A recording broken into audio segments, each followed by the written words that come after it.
my name is Iman and welcome back to my channel. So on my channel we talk about everything to do with NICU, from my experience as a NICU nurse and also as a NICU mom. So if you're interested in that type of content, make sure you subscribe down below to join the NICU family. So in this video we're going to talk about 7 things that a NICU nurse wants you to know while you have your baby in the neonatal intensive care unit. So the NICU is a very unknown world. Not many people get to experience it. But if you do, and you do get in there, it is very scary. So the tips and advice we're going to talk about can help you understand what the NICU world is all about and also help you navigate this world and kind of know what to expect. So let's start with the first one. The first advice that a NICU nurse wants you to know is the NICU, the neonatal intensive care unit, is a very scary environment. So when you first enter after giving birth, you'll see isolates everywhere, you'll see babies everywhere, you'll see beeps and monitors and people everywhere. So it's a very scary looking environment, very critical hospital-like environment. You'll also notice there's a lot of hand washing, a lot of alcohol rub and cleaning your hands and wiping down counters, wiping down everything that you bring into the NICU because infection prevention is a big deal in the NICU. So all this together can really make the parents very anxious. So just prepare yourself when you first enter the NICU to visit your baby that there's just a lot going on around you. The good thing is the longer you stay in the NICU, hopefully you won't have to stay that long, but as long as your baby needs NICU care, you will get used to the NICU routine and the environment. You will get used to the monitors, the beeping sounds, the environment, the washing, the wiping down. So it kind of helps parents decrease their anxiety a little bit once they're there for a couple days up to weeks. But when you first enter, it's very scary. The solution for this is if your baby's gonna be there for weeks, 2 months, you can try to personalize the bed spot. So to make it less hospital and less scary, parents can bring in family photos, put them on the wall, bring in blocks for how old the baby is, and pictures that siblings drew, or it's just anything to personalize the space and make it more for you and for your baby. And that really helps with parents with coping as well. You can also bring some books to put at the bedside to read to your baby, especially when you're holding your baby and doing skin to skin. You can read to your baby and it's really good for you and the baby as well. The second thing that a NICU nurse wants you to know is that it is your baby.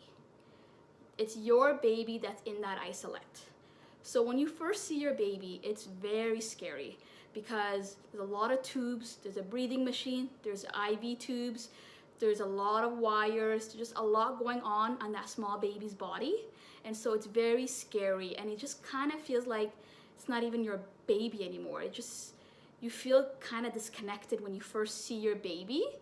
So the biggest thing is to remember that this was the baby that was in you, that was growing in you, that was moving, that you used to talk to and you used to read to. And so we try to get parents to try to get touching as soon as possible. So if you can, once you feel comfortable, putting your hand in the isolette and touching your baby would really help start to build the attachment.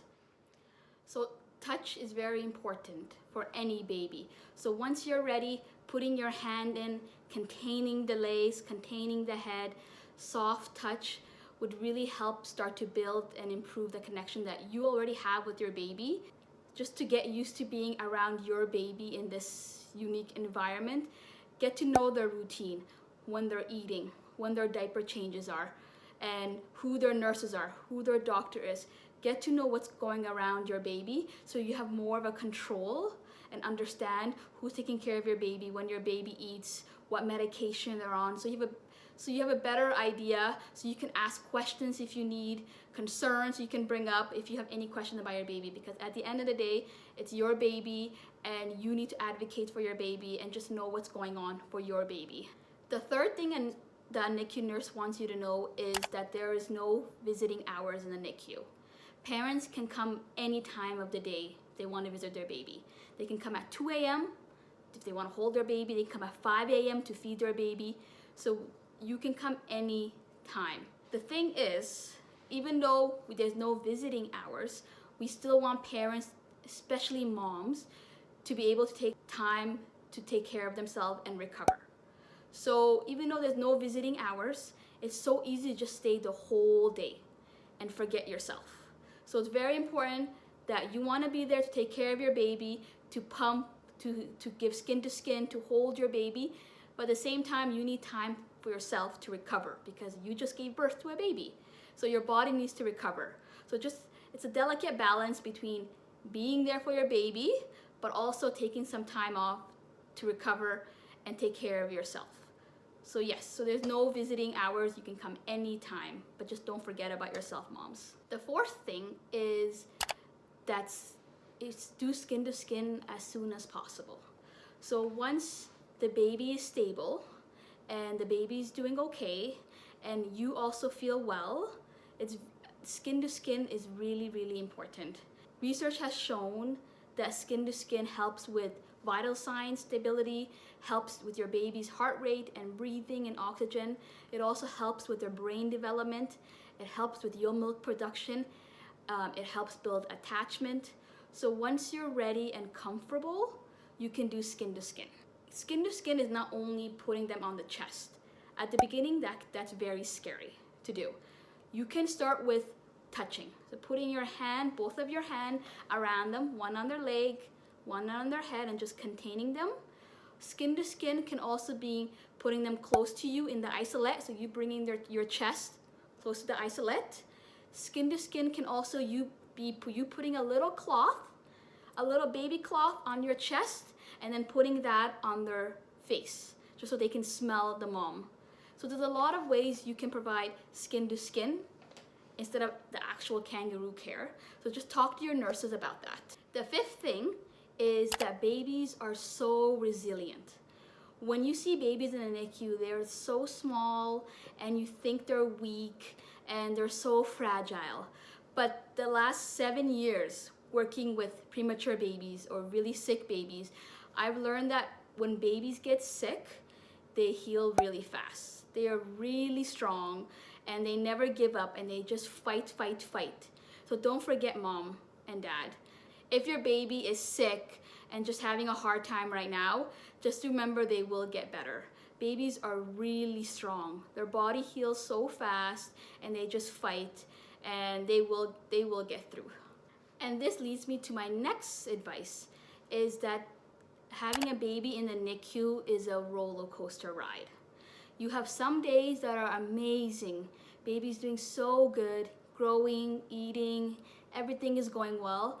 And then you have some days that are just bad news after bad news after bad news, that you just feel like you can't even get a break from what you're going through with your baby.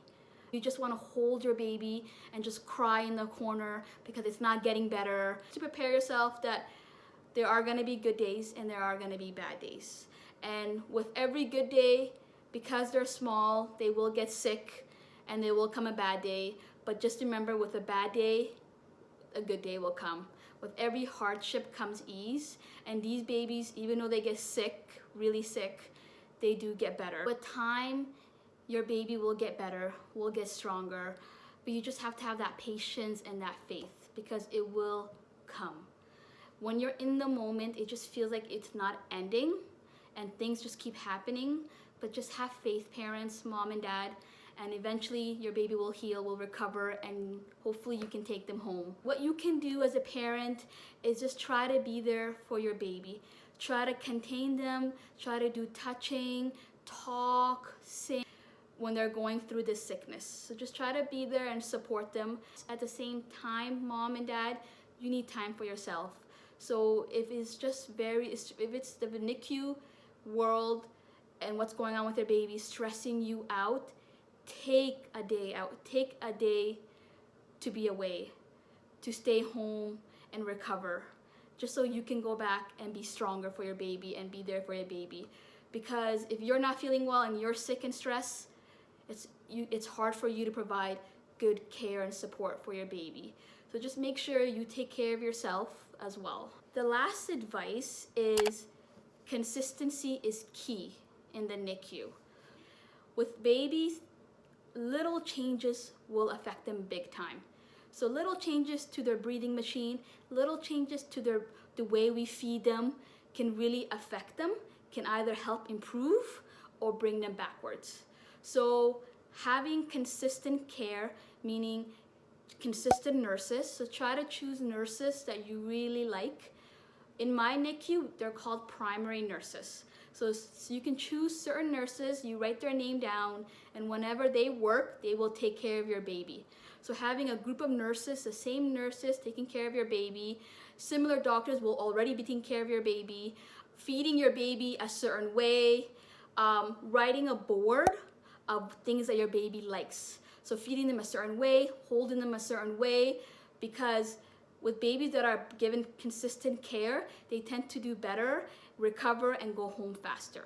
So try to provide consistent care either through choosing a team of nurses that you really trust that can take care of your baby when you're not there, or writing some tips and advice on a board of what your baby likes, what they don't like, the way they like to be fed, how many times you have to burp them, if they have a gas problem, if they need breaks with feeding.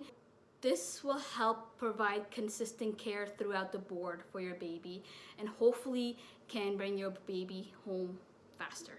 So that's the 7 advice that a NICU nurse wants you to know as a NICU parent. So if you have any questions, comments, leave them down below and I'll answer them. And make sure, if you really enjoyed this video, punch that like button and make sure you subscribe to join the NICU family. See you in the next video. Bye.